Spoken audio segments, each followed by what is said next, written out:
Doctor Pradeep ji की ओर से आज के इस कार्यक्रम में जुड़े हुए हैं और अपनी ओर से आभार व्यक्त करती हूँ कि आपने मुझे एक मौका दिया इस संदर्भ में जम्मू कश्मीर के साहित्य पर बात करने के लिए। आज लॉकडाउन के समय भी आपने हिंदी के प्रचार से अलग अलग साहित्यकारों को, विद्वानों को जोड़कर अलग अलग विषयों पर व्याख्यान देने के लिए जो आमंत्रित किया, उससे हम सब लाभान्वित हुए। मुझे लग रहा है कि मेरी आवाज़ सब कोई सूची दिखाई नहीं दे रही, लेकिन फिर भी जो लोग जुड़े हुए हैं उन सबको, हाँ ये कुछ लोगों का आ रहा है जो नमस्कार कर रहे हैं, मैं उन सब के नमस्कार का जवाब देती हूँ। जो मेरे से बड़े हैं उन सबको प्रणाम, जो मेरे से छोटे हैं उन सबको मेरा आशीर्वाद। मुझे लग रहा है कि हम अब मुख्य विषय पर मैं आ जाऊँ, क्योंकि पहले ही थोड़ा सा विलम्ब हो गया है। देखिए, जब हम बात करते हैं जम्मू कश्मीर के हिंदी साहित्य की, तो सबसे पहले बढ़ती है वो ये है कि जम्मू कश्मीर का हिंदी साहित्य का उद्भव और विकास कहाँ से शुरू हुआ। जम्मू कश्मीर यद्यपि हिंदी भाषी क्षेत्र है, तथापि हिंदी का विकास यहाँ निरंतर गति से होता है। अर्थात कहने का अभिप्राय मेरा ये है कि हिंदी भाषी क्षेत्र होते हुए भी यहाँ पर हम ये नहीं कह सकते कि यहाँ पर केवल प्रांतीय भाषाओं का विकास हुआ, हिंदी का विकास नहीं हुआ। हिंदी की राजभाषा है, राष्ट्रीय भाषा है, और हिंदी का विकास यहाँ निरंतर गति से चलता रहा।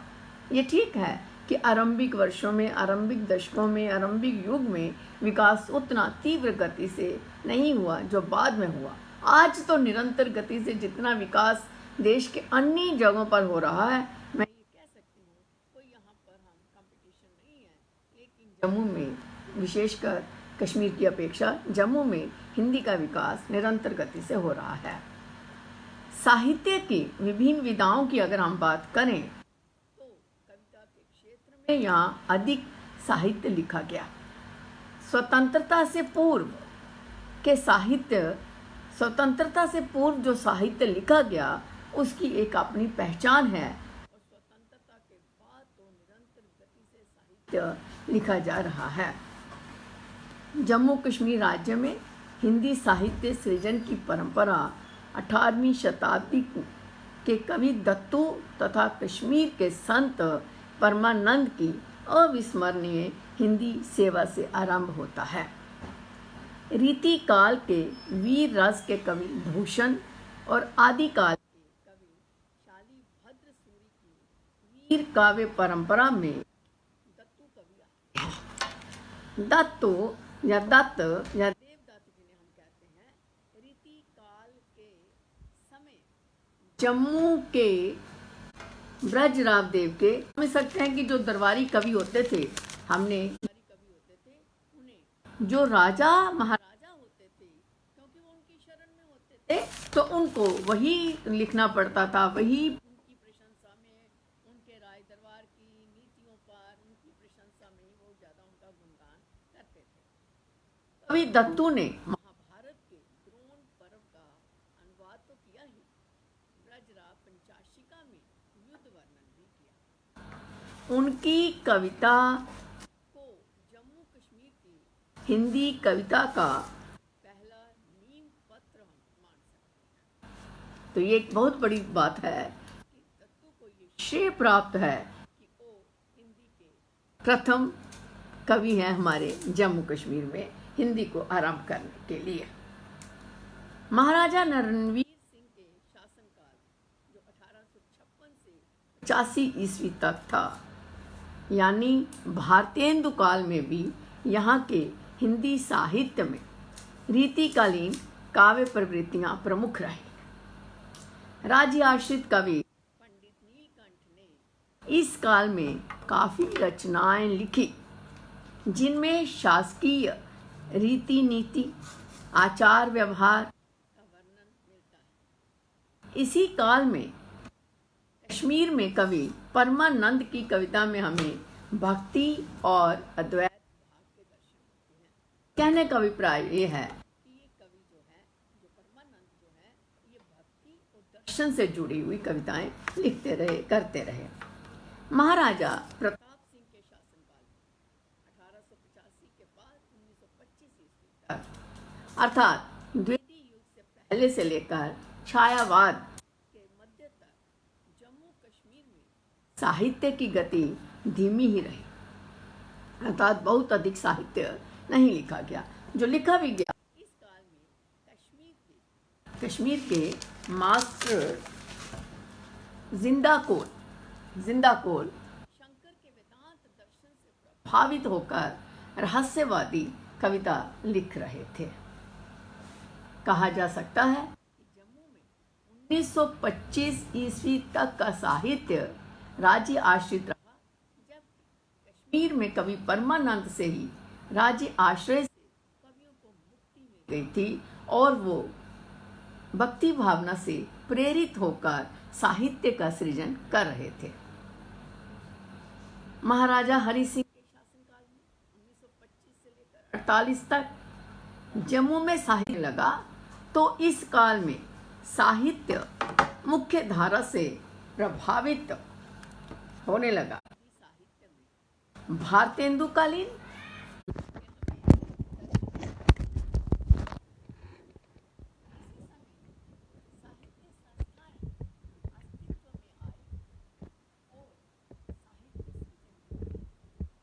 साहित्य संस्थाएं आती हैं, उनका वो हमें एक प्लेटफॉर्म मिल जाता है बात करने का।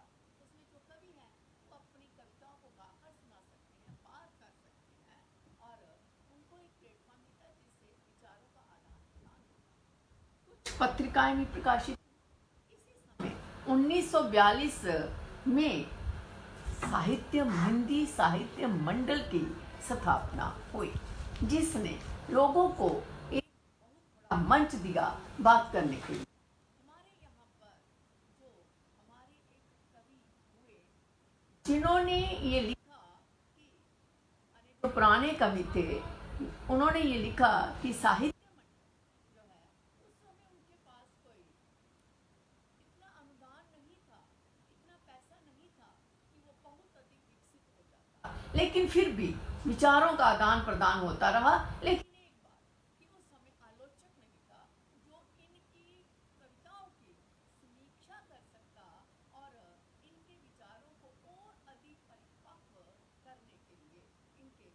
प्रेरित कर सकता।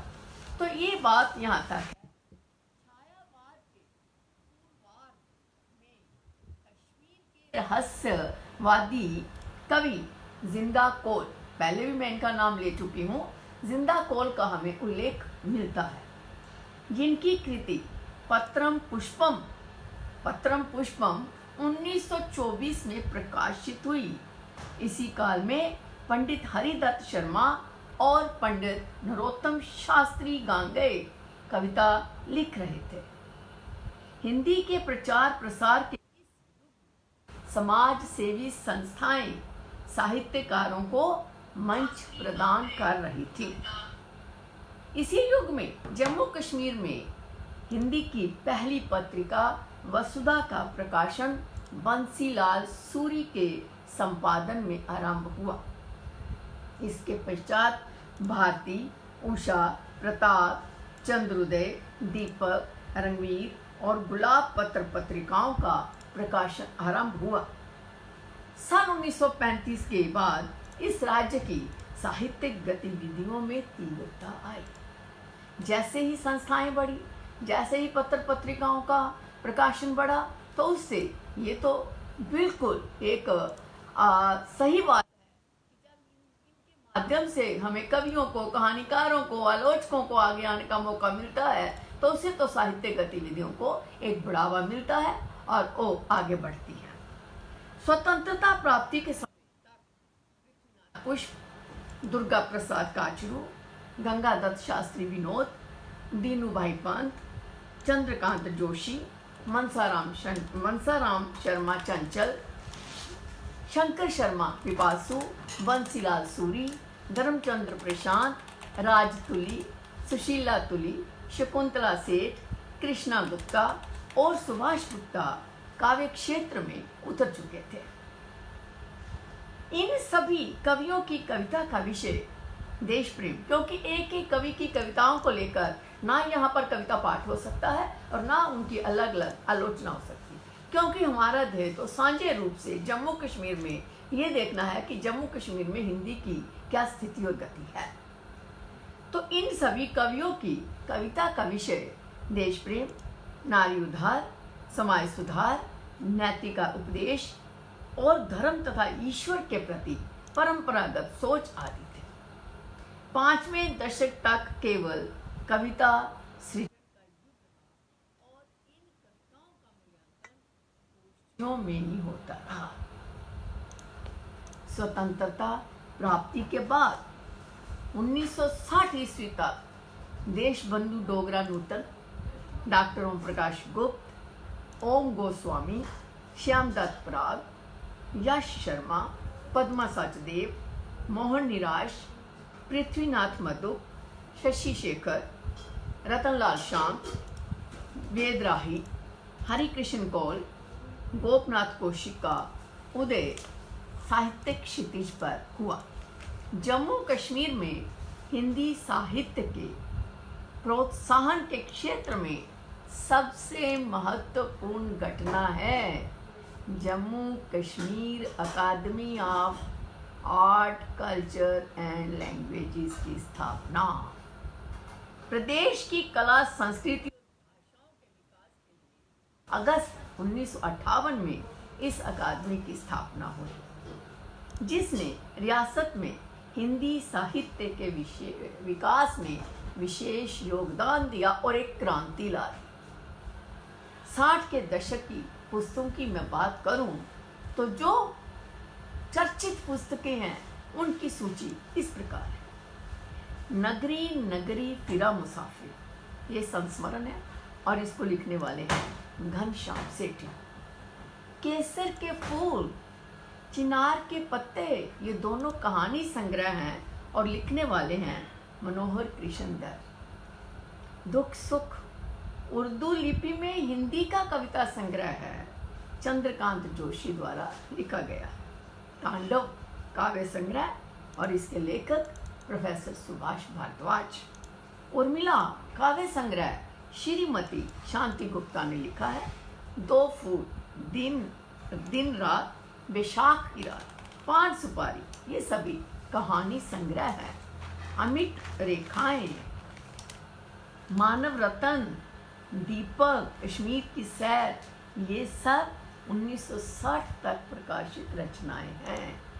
इस दशक के अंतिम वर्ष में अकादमी ने प्रदेश के प्रतिनिधि कवियों की रचनाओं का संकलन पद्मांजलि और गद्य लेखकों का संकलन गद्य अंजलि शीर्षक से प्रकाशित किया। सत्यवती, देखिए यहाँ पर एक बात कि ये जितनी कविताओं का मैंने कहानी संग्रहों का या संस्मरणों का उल्लेख किया, उनमें से 1-2 पुस्तकें, 1-2 कहानियाँ या काव्य कृतियाँ हैं जो उल्लेखनीय हैं, उनका मैं थोड़ा बहुत विवेचन आपके सामने रखूंगी। देखिए, सत्यवती मलिक की पद्मांजलि में प्रकाशित कविता हब्बा खातून की जीवन संध्या भाव, शिल्प और संप्रेषण की दृष्टि से इस दशक की सर्व उत्कृष्ट रचना कही जा सकती है। हब्बा खातून, मुझे नहीं लगता कि यहाँ से जो लोग जुड़े हुए हैं सभी ने हब्बा खातून का नाम तो सुना ही हुआ होगा। कोई ऐसा नहीं होगा जिसने हब्बा खातून का नाम नहीं सुना होगा। हब्बा खातून कश्मीर की लोकप्रिय कवित्री है। 16वीं शताब्दी की इस महान संत कवित्री के प्रति अब भी लोगों में श्रद्धा और सम्मान का भाव है। लोग इस कवित्री को माँ कहकर पुकारते हैं, माँ कहकर सम्मान देते हैं। कवित्री सत्यवती मलिक ने उनके महान चरित्र को, नारी जाति के सौंदर्य,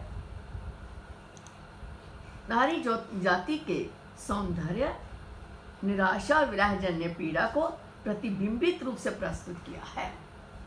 इसी तरह एक और जो मैं बात कहना चाहती हूँ वो है रतनलाल शांत की कविता चिनार। चिनार कश्मीर का एक वृक्ष है। चिनार वृक्ष को लेकर रतनलाल शांत की कविता चिनार लिखी गई। चिनार कश्मीर का वृक्ष है जिसका सांस्कृतिक महत्व है। इस वृक्ष के पत्ते की ऊपरी परत गाढ़ी हरी और निचली पर सफेदी लिए हुए होती है, जिसकी घनी छाया आराम देती है।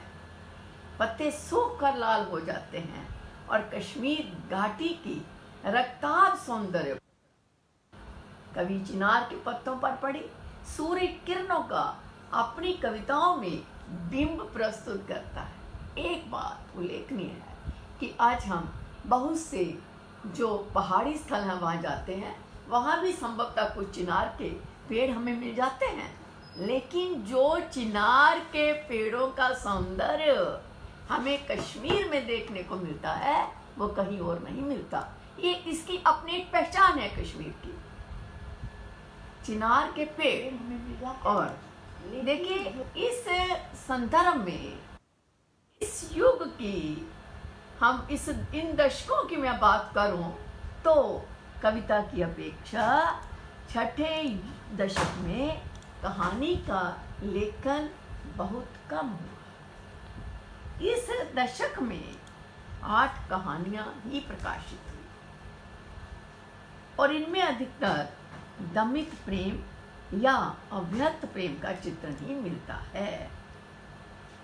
अब ये कहानियां हैं जिस तरह विशाख की रात, केसर के फूल, ये केसर के फूल मोहनदास ने लिखी हुई है, गोपी दीपक कोल ने, यक्ष और टोपी हरिकृष्ण कोल ने, धर्मचंद प्रशांत की कविता में है ये कहानी, मालिक डोलमा जवाहरलाल रैना की कहानी है, नन्ही रतनलाल शांत का कहानी संग्रह है। तो इस तरह से ये जितनी भी कहानियाँ लिखी गई, इनमें मैं एक बात पूरी तरह पे जो उपन्यास लिखे गए जैसे देवरानी जेठानी की कहानी, भाग्यवती आदि, उनमें क्या था, उनमें हमारे पारिवारिक जीवन का, पारिवारिक सांस्कृतिक जो हमारे वातावरण होते थे, संयुक्त परिवार का, परिवार के कला क्लेश, परिवार में आपस में जो प्रेम भावना उनका चित्रण रहता था। तो अब ये कहानियां जो इस प्रस्तुतता की गई, उनमें भी हमारी संवेदनाओं का, हमारे वातावरण का, हमारे पारिवारिक परिवेश का अधिक चित्रण। अब मैं बात करूं, हम आ जाते हैं से 2000 ईस्वी तक प्रकाशित जो कविता है, उसमें प्रकाशित, इस समय में प्रकाशित कविता में प्रयोगवाद, प्रगतिवाद, नई कविता और साठोत्तरी कविता की प्रवृत्तियां हमें एक साथ दिखाई देती हैं। दर्शन, प्रणय भावना, प्रकृति चित्रण, अजनबीपन, देश प्रेम, जीवन की विसंगतियाँ, राजनीतिक संघर्ष चेतना, जीवन की विडंबना, राजनीतिक छल कपट, पूंजीवादी व्यवस्था का विरोध, आर्थिक विषमता, मानव मनस्थितियों पर व्यंग आदि का चित्रण इस काल की कविता की विशेषता है। ओम प्रकाश गुप्त, रमेश मेहता, ज्योतिश्वर पथिक, आज़ाद कुमार, अशोक कुमार, राजकुमार, साथी, क्षमा कोल, अग्निशेखर, महाराज कृष्ण संतोषी, रतनलाल शांत इस समय, इस अवधि में कहानी के क्षेत्र में संजना कोल, चंद्रकांता, किरण बख्शी, शिव रैना, अशोक जेरत, छत्रपाल, ओम गोस्वामी, सुदर्श त्रिलोचन, शकुंत दीपमाला और राजकुमार का विशेष योगदान रहा है। कहानी के क्षेत्र में संवेदना और शिल्प को लेकर कोई परिवर्तन इस काल की कहानियों में दिखाई नहीं देता। डॉक्टर ओम प्रकाश गुप्त, अर्जुन नाथ रैना, दीदार सिंह, राजभल्ला, हरिकृष्ण कोल और नरेंद्र खजूरिया के कहानी संग्रह इस समय प्रकाशित हुए। इसी समय जम्मू क्षेत्र में युवा हिंदी लेखक संघ नाम की संस्था अस्तित्व में आई और घोषवती नामक पत्रिका का प्रकाशन इस संस्था द्वारा जम्मू के कवियों की कविताओं का संग्रह का प्रकाशन हुआ। हिंदी साहित्य मंडल द्वारा मधुरिमा शीर्षक से पत्रिका और कहानियों का संकलन देवदार की छाया तले का इस समय नाटक रेडियो तक ही सीमित रहे। उपन्यास तो कोई चर्चा में नहीं आया। अब हम बात करते हैं 2000 अर्थात हम कहें कि पिछली सदी का अंतिम दशक, शताब्दी का अंतिम दशक, सन 2000 के बाद अपनी कृति सच तो अब भी यही है के साथ अरुण बजाज, समय के धागे के साथ नदी रोशनी की के साथ कुलविंदर सिंह गीत, प्रेम पवन की पहली थपकी के साथ सुनील शर्मा, पृथ्विया के साथ पुरस्कार विजेता अटल हिंदी रत्न से पुरस्कृत किया गया ये है अनिला चाणक्य। तो ये सभी हमारे युवा कवि जो हैं काव्य क्षेत्र में, साहित्य के क्षेत्र में एक हलचल मचा देते हैं। डॉक्टर चंचल डोगरा, इन्हीं के साथ मैं बात करूं, डॉक्टर चंचल डोगरा, संजीव वसीम, राज जम्वाल, कपिल अनिरुद्ध, योगिता यादव, ये भी पुरस्कार विजेता हैं, कृष्ण कुमार शर्मा, भगवती देवी, कमल चौधरी, ये हमारा एक विद्यार्थी है, वह पुरस्कार विजेता है, बहुत अच्छी कविताएं इन सभी ने लिखी हुई हैं, सुधीर महाजन, अमिता मेहता, पवन खजूरिया, नीरा निवास ने कविता का मैदान संभाला। पहले से लिख रहे कवियों में अशोक कुमार, मनोज शर्मा, महाराज कृष्ण संतोषी और अग्निशेखर कविता के क्षेत्र में काफी सक्रिय हैं। जितने कवियों का नामांकन किया गया है उनको प्रवृत्ति की दृष्टि से किसी चौखटे से नहीं बांधा जा सकता। इनका अनुभव संसार व्यापक है, इनका अनुभव संसार व्यापक है। मुख्यतः बाजारवाद का, स्त्री विमर्श, दलित विमर्श, भ्रष्ट राजनीति का विरोध, आम आदमी की विवशता, व्यक्ति संबंधों का खुलासा, जीवन संघर्ष आदि के विषय प्रत्यक्ष या परोक्ष रूप से इसमें चित्रित किए गए हैं। इन युवा कवियों की संवेदना की कटार भी बहुत तीखी है। कथा साहित्य के क्षेत्र में संजना कौल, किरण बख्शी, योगिता यादव, आदर्श, क्षमा कौल, नीरू शर्मा और कपिल अनिरुद्ध सक्रिय हैं। प्रगतिशील छात्रों ने नुक्कड़ नाटक का सिलसिला आरंभ किया है। कुल मिलाकर जम्मू कश्मीर, विशेष रूप से जम्मू में हिंदी की गतिविधियां गोष्ठियों, कवि सम्मेलनों और सेमिनारों के संदर्भ में बहुत अधिक हैं। देखिए, एक बात कि हमने जितनी भी चर्चा की है, अब थोड़ा थोड़ा मैं जो जिस विषय पर जो लिखा गया उसके बारे में थोड़ी सी और मैं चर्चा करना चाहती हूँ। देखिए, 9वीं 20वीं शताब्दी के अंतिम दशक में जो लिखा गया उसकी मैंने चर्चा की कि उसमें बदलती परिस्थितियाँ, अराजकता, शोषण, बदलते मूल्य, सांस्कृतिक संकट, इन प्रवृत्तियों को लेकर खूब साहित्य लिखा गया। इनमें जो लिखने वाले में उनमें कुछ एक नाम अगर छूट गए हैं तो वो ये हैं, ओपी शर्मा साहब थी। इनकी मरुस्थल नाम का कहानी कहानियां बिना नाम के 47 कविताएं, सॉरी कहानियां नहीं, कविताएं जो हैं वो प्रकाशित हैं। इनमें व्यंग के माध्यम से विसंगत वातावरण में जी रहे मानव का चित्र है।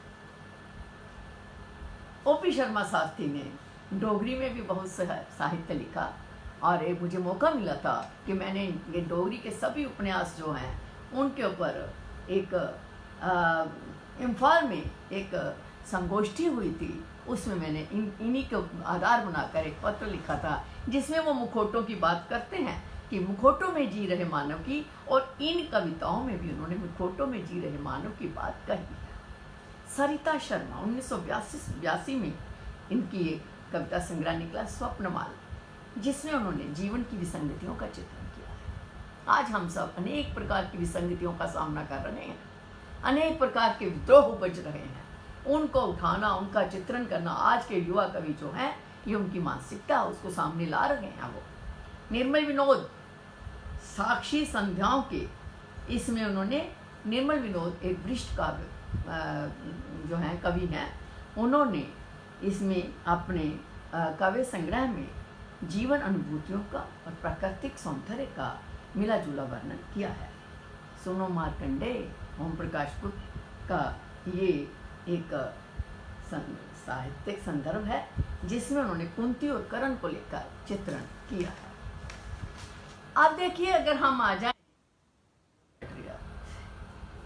पत्रकारिता की, जब हम बात करूं मैं, देखिए पत्रकारिता विकास में बहुत 1940 में भारतीय संपादिका शांता कुमारी, 1943 में जो लिखे गए हैं, जितने भी ये पत्र पत्रिकाएं लिखी गई हैं, उनका हिंदी साहित्य के विकास में बहुत अधिक योगदान रहा है। कश्मीर से वितस्ता, चंद्रोदय और महावीर शुद्ध हिंदी पत्रिकाएं हैं। 1936 में प्रताप कॉलेज की पत्रिका प्रताप में हिंदी के लेख प्रकाशित हुए। कश्मीर से 1961 और 62 में कश्यप और प्रकाश प्रकाशित हुए। पत्र पत्रिकाओं के माध्यम से हिंदी का बहुत विकास हुआ। देखिए एक बात कि विश्वविद्यालयों का योगदान भी इसमें, आवाज आ रही है मेरी आप सबको?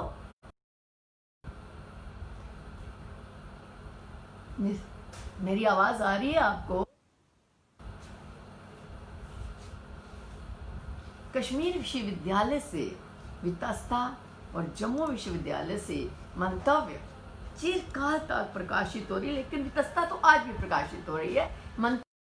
किसी आर्थिक हितों के कारण बंद हो गई, लेकिन अब वो पुनः आरंभ होने जा रही है। तो ये इनके माध्यम से केवल कवियों को, कहानीकारों को ही मौका नहीं मिला, हमारे जो विद्यार्थी हैं उनको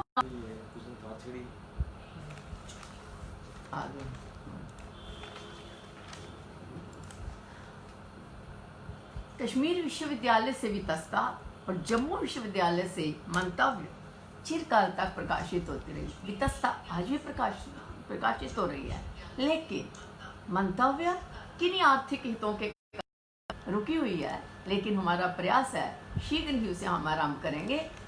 मेरा कहने का अभिप्राय ये है, दो ऐसे पत्रिकाएं हैं विश्वविद्यालयों की ओर से जो केवल हमारे विद्यार्थी इन पत्रिकाओं के माध्यम से अपने विचार, अपने लेख करने का एक मौका मिलता है और इनकी महत्वपूर्ण भूमिका है। एक बात, पत्रकारिता का प्रारंभ सॉरी विद्या विलास से इसका आरंभ हुआ और 19वीं शताब्दी के प्रथम चरण में उर्दू साप्ताहिक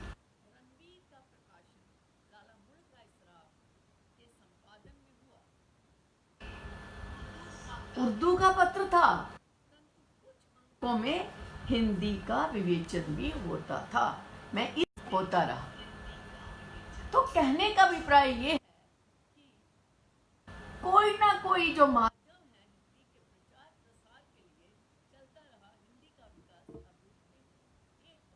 जिसके लिए मैं अपने आप को बहुत गौरवान्वित महसूस करती हूँ, और संभवतः आप भी महसूस कर रहे होंगे, क्योंकि यहाँ पर बहुत सी ऐसी बात नहीं है। मैं हमेशा कुछ ऐसा है कि मैं के लिए गौरवान्वित। आपने ये देखा कि 40वीं शताब्दी की तो बात ही छोड़ दीजिए, महिलाएं हर युग में, से मैंने हब्बा खातून का नाम ही लिखी गई करता है, तो हर युग में केवल देखिए कहानी के क्षेत्र में आ सकती हैं, लेकिन आपने अनुभव किया कि पत्रकारिता जैसे जटिल विषयों को भी उठाया, उन विषयों से भी वो जुड़ी रही। तो मैं आप सबको इसके माध्यम से ये संदेश देना चाहती हूँ कि हमारे अगर महिलाएं से जुड़ी रही हैं, तो आप सबसे मेरा निवेदन है, आप सबको मैं ये कहूंगी, आप सभी जो है साहित्य गतिविधि से जुड़िए, और जो अराजकता है,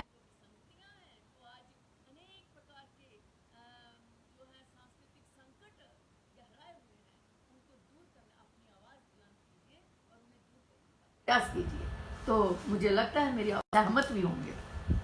अब हमने ज़्यादा बात जो की है वो की है हिंदी कविता की, हिंदी कहानी की। देखिए, नाटक, रंगमंच और नाटक का प्रभाव जो है ये सबसे अधिक दर्शक पर होता है। आपस में हम जब देखते हैं, उनके विचार सुनते हैं, उसका हमारे ऊपर बहुत प्रभाव होता है। जम्मू कश्मीर हिंदी नाटक और रंगमंच का एक लंबा इतिहास रहा है।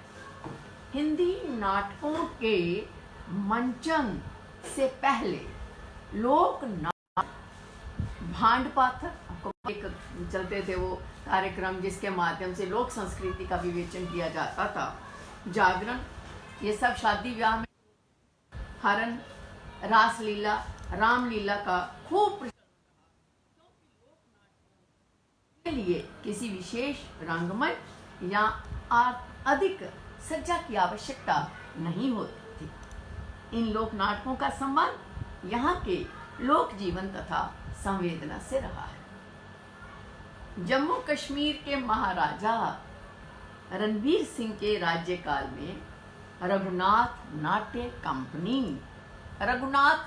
कंपनी की स्थापना की गई, और ये नाट्य संस्था महाराजा प्रताप सिंह के शासनकाल में सक्रिय हुई। महाराजा हरि सिंह के मुंडन संस्कार पर मुंबई की पारसी कंपनी विक्टोरिया को राजा ने यहाँ बुलाया। किस लिए? देखिए, ये राजा महाराजा जो होते थे, ये तो अपने कार्यों के लिए बहुत दूर दूर से लोगों को बुलाते थे, और इन्हें एक प्रकार के, क्योंकि इनकी पूरी प्रभुता संपन्न होते थे, सारा राज्य इनका होता था। तो इन्होंने महाराजा हरि सिंह के मुंडन संस्कार पर पारसी कंपनी विक्टोरिया को राजा ने यहाँ बुलाया। जम्मू के मुबारक मंडी के ग्रीन हॉल में कई दिनों तक ये पारसी कंपनी जो है उसके द्वारा नाटकों का प्रदर्शन होता रहा। इस दशक के, देखिए, जब ये होता रहा तो उससे पारसी रंगमंच जो है उससे एक बढ़ावा मिला। जम्मू कश्मीर में भी अनेक नाट्य संस्थाएं, कंपनियां शुरू हो गई और फिर प्रारंभ हो गए। अब जब हम बात करते हैं कि, देखिए, ये तो होगी राजा के समय की बात। इस दशक या छठे दशक के नाटक या एकांकी हमें प्रकाशित रूप से नहीं मिलते। गोपीनाथ कौशिक का एक एकांकी नाटक नयन आहुति गद्यांजलि में प्रकाशित है। ऐतिहासिक एकांकी है ये एक, जिसमें महाराजा अशोक के पुत्र कुणाल की सुतेली मां द्वारा आंखें फुड़वाने और देश निकाले की बात कही गई है। 7वें दशक में जम्मू कश्मीर के नाटक साहित्य का सृजन कम हुआ। पत्रिकाओं में इनका प्रकाशन भी नहीं के बराबर है। शिराजा और हमारा साहित्य के भिन्न अंकों में श्री नरेंद्र खजूरिया का नाटक प्यासी धरती, श्री मोतीलाल केमू का नाटक नंगे, तीक्ष्ण कुमार आनंदन का अप्रकाशित एकांकी संग्रह ये बात साझा करने योग्य है कि नाटक प्यासी धरती पर पहली डोगरी फिल्म गल्लां होइयां बीतियां बनी।